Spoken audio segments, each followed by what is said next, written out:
Ọtụtụ mgbe ka ndị mba ọzọ na-ewe na ndị Igbo abụchaghị ndị na-enwe nsọpụrụ oge niile, eleghị anya ọ bụrụ n'ihi na ịbụ ndị Igbo anaghị edina n'ala ma ịfụ okenye. Dịka onye Igbo anaghị akpọrọ onye ọzọ isi ala, naanị chi ya.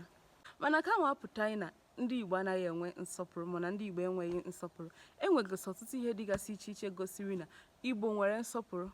Nwata onye Igbo ọbụla agaghị enyenwu okenye ihe, jiri aka ekpe were mee gịnị, were nye ya ihe anwa. Nke abụọ wee bụrụ, onye Igbo ọbụla bụ nwatakịrị agaghị etufu ana okenye a na-eme ihe o kwesịrị ime.